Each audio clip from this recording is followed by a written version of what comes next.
Tony. This is Sam. Hi guys. Britt. They're gonna come and do some three-pronging with us. Sweet. Sam's gonna be filming some stuff. All right. Yeah. Sweet. How are you guys diving? Where are you guys at? In like depth range-ish, comfy. Shallow. Shallow? Yeah. What's shallow? 20, Okay. 30. In that 20-30. Yeah. We'll work on your hunting a little bit today. Yeah, And fun. what we're really trying to do is get you guys to go to the bottom, stay still. You know, stay still, wait, pause. You're gonna go do what? We're going three-pronging. That's right. I've never three-pronged anything in my life. So yeah. But you have a ton of experience with the pole spears. Yeah. Same thing, these are way easier. All right, well we're here and we're gonna suit up and we'll see you guys in the water. All right, so the first goal here, we're gonna see what you look like down on the bottom. Okay, so what we're doing now is we're gonna swim over like a lot of Moana kole territory. And the chances of us bumping into one that's feeding is pretty good.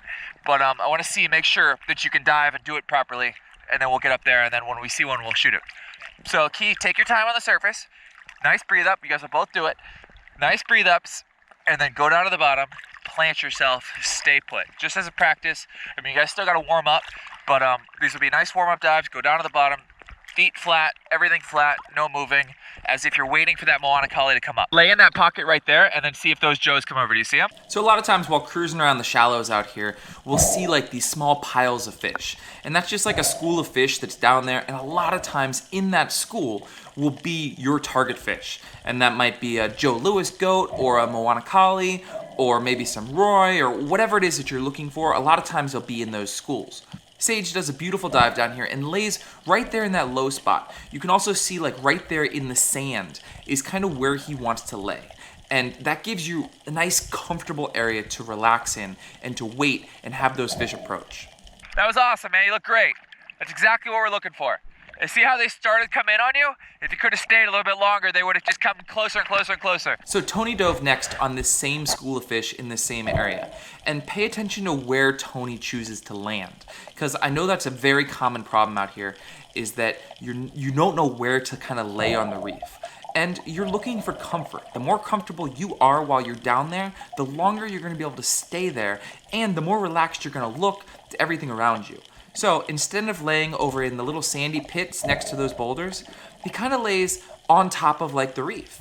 And that just kind of makes it uncomfortable and a little bit harder for you to relax, and you just won't stay there as long and the fish won't be as willing to approach you. Both of them looked really, really good in the water though, and this was a great test so that I know while we're swimming to our next spot, I can keep an eye out for those Moana koles, and if we see some, they'll be able to go down there and hunt properly. You look good, man.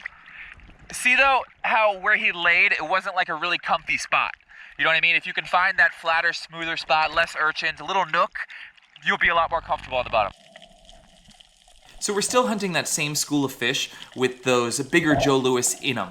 And what I'm trying to point to Sage is where the fish are and then where you should land. And you don't want to land on top of the fish, but you don't want to land too far away from the fish either. You need to be in that kind of sweet spot of maybe 15 to 20 feet away from that pile of fish so that those fish can be attracted over to you, but when you descend, you're not going to scare them away. You can see how slow and easy Sage is diving, and that's key.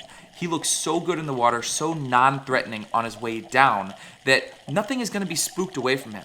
He picks a good boulder there so his knees are down, hidden behind it. Most of his body is hidden behind it, yet he's comfortable leaning up against it. He sits there, he waits, he waits, he waits.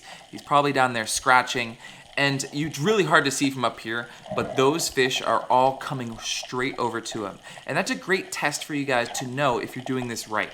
If you're down there on the bottom and everything is coming to you, that means you're doing this right.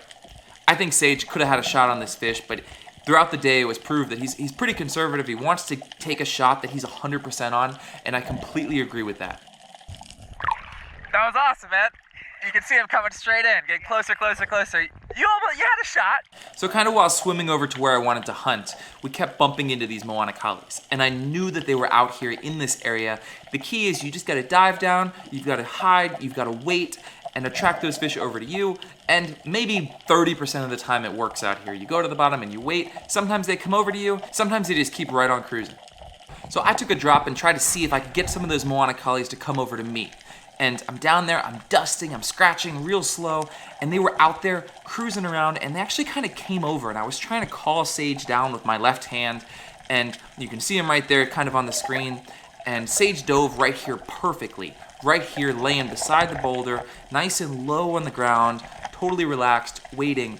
And you can see him swing his gun there, and they were kind of out there, but it was a lot of commotion down there to get them to commit, and they wouldn't quite come in, and I was out of breath and ready to go up. So there's a couple cool clips of Sage that you can kind of learn something from. Look at this easy duck dive. Now, I don't know if anybody taught him this or not, but it looks great. And the key with it is how slow and effortless it is, and how he doesn't waste any energy on it, and he doesn't scare any fish on it. This next dive here, you can see that duck dive again, and the only thing I would change is that neck position. He's got his neck kind of out so he can look at the bottom, and he's got his arm up equalizing, and it just makes a big movement, a big, area to kind of push through the bottom. Also, when he goes down to the bottom, he could go another couple feet before he turns. And all that does is just save a little bit of time. Gives you more time on the bottom to do your actual hunting and attracting a fish. Overall though, the dude looked amazing in the water, and I really want to take him somewhere where there's a few more fish around. It was a little slow today, but you can see him down there on the bottom again, doing that dusting technique, nice and relaxed. The guy looks like a natural underwater. So this is a really cool clip of Tony. Watch his left hand. So using your left hand like that to adjust your position burns a ton of energy and scares the fish. Whereas if you just went straight to the bottom, you could have saved all that energy and not spooked your fish and been way more relaxed on the bottom. You can see Sage here kind of make that same mistake, where instead of going to the bottom, rocking up and being relaxed and waiting to get the shot on those menpachis or whatever was in those holes, tries to hover, and that burns so much more oxygen and is a lot harder to get a good shot. You're scaring everything. All those pachis in the hole are zipping around.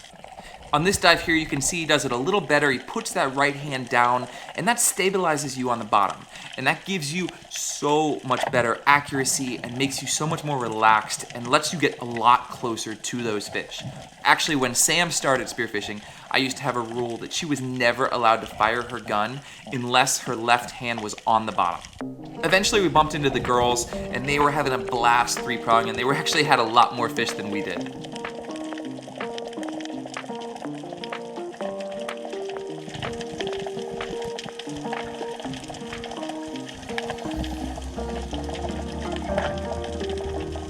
Suck at shooting kole. I've missed more kole and caught more rocks than I can say. Great. No, it's not that bad. It will need a sharpen though. You got a bunch of fish though. Yeah. Way better up here, huh? Yeah, it is. This corner's awesome, huh? Yeah, there's a lot of life. So while poking around in the shallows, I saw this aveo, and I kept trying to point it out to these guys, but they couldn't quite see it. So I grabbed the gun, and I was like, I gotta kill this thing. I wanna fry it up with the girls' menpachis and their koles. This thing is gonna be sick. I did a catch and cook on these before, but I didn't do it right, and I wanted to give it another shot.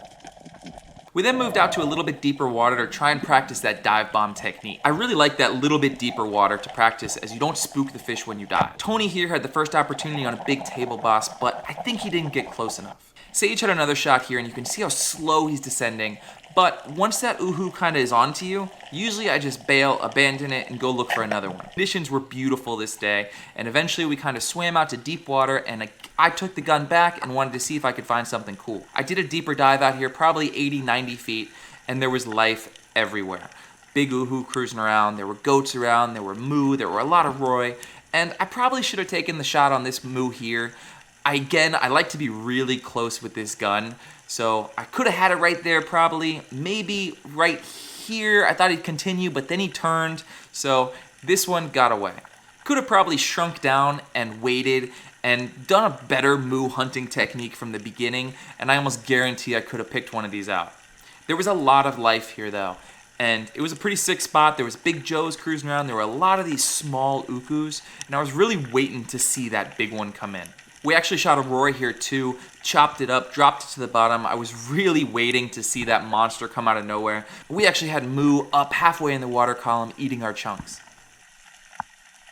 Did another dive here on that same spot, and I had all these goats kind of come right in. And there was this big one swimming right with it, and I was able to get a sweet shot on it. I'd love to eat these fish out here. They're just become one of my favorite. You can see right there the reel line kind of gets stuck over the roller mechanism.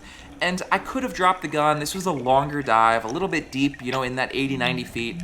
But I kept pulling, and I was able to pull him out of the rocks and just drag him the whole way up. On the way in, we bumped into this monster octopus, and it was truly a team effort. Everybody had a hand on this thing at some point. Sage had him first down there with the shaft, trying to tickle him out of the rocks. Then his dad, Tony, was down there, almost had him. Finally, I was able to grab him, and then Sage went for the bite and was able to bite this thing between the eyes, which is pretty savage. I have not mastered it yet, but it was pretty sick to see him do it. Alrighty, well, successful dive. What did you guys get? Just don't show them the small ones. Show us. No! Hold them up, hold them up. Our goal was 10 kole. And if you don't look at the ones at this end, they're, you know, they're okay. Wait, is this the stringer? Which ones? These were the last ones you got. Yeah, no, we don't talk about So they got those. smaller and smaller as you went. We got more and more desperate. Look at Britt's goat fish. There's a goat, It was guys. an accident. And then Britt shot some pretty big menpachi. That is a stud pachi. So that's cool. Nice. Yeah. How was it, Britt? It was good. It was good. I was really tired at the end and I was really tired. pretty much over it. We got lost. I'm trying to come back in, but Oh yeah, we got lost. It's fine. we were so over It's it. fine. We have beer now, and are we getting 3 prongs? We're getting 3 prongs. We're getting 3 prongs. Tokunagas, we're coming for you this week. And Sage, how was it? We got a nice omilu. Nice. It's fat. Yep. Coach Ryan. We got a taco. It was like a nice 1 pound A taco. slob of a taco. We got a nice little kole. Sweet. Yep. And then we got my only little menpachi. Nice, menpachi. Yep. How about what did we learn today? I gotta slow down a lot. For sure. And On the surface more than anything. You look really, really good on the bottom and going down, but like more time on the surface between dives. So like if you just did a dive on something, wait. Tony, how was it? Happy Father's Day? Yeah, great fun, and can't say enough about learning and using a spear gun now instead of 3-prong. Sweet. Tons of fun. Yeah. Thank you so much. No worries. Yeah. So we're gonna go home, we're gonna fry our catch, and I got a couple sweet goats today. Make us some nice steamed goat. Yeah. Couple nice goats there. So we'll probably take those home, steam them. Anyways, we'll see you at home.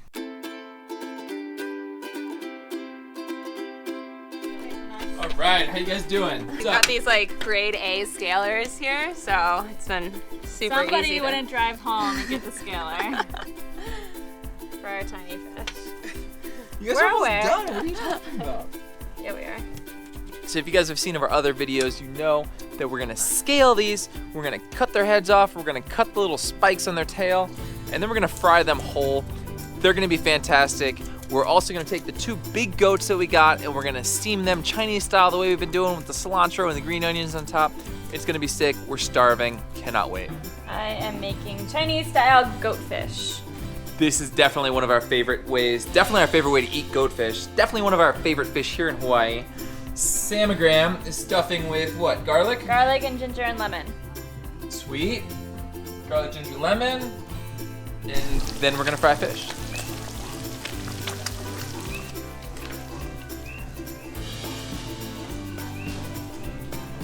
What do we think of the colas? Delicious. Can't you Fish get- bacon. Can't you hear us not talking? Because we're so busy enjoying the delectableness of this thing. There's nothing in the world like a kole. Kole party, look at that. Woo! That looks incredible. That's like a kole cake. I want my birthday cake to look like that. Look at that. You guys wanted them less crispy, but that's not what happened. Hot peanut oil.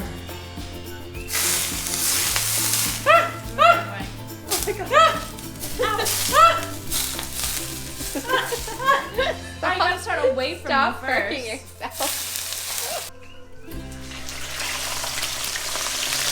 Menpachi, avail. And the catch of the day. And then look out. Sam McGrath, what do you think? Really good.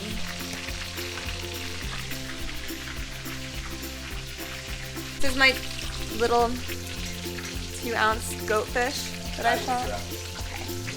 1 ounce. It's way too hot to eat 100 though. grams. Maybe 50 grams.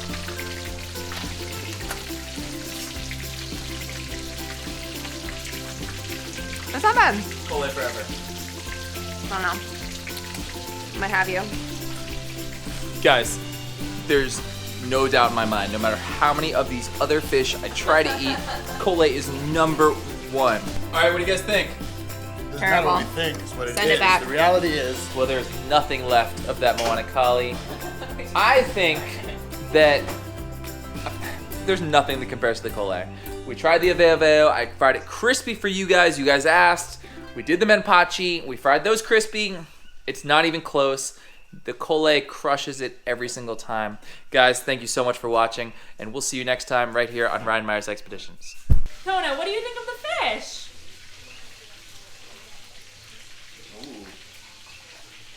Puppy approved.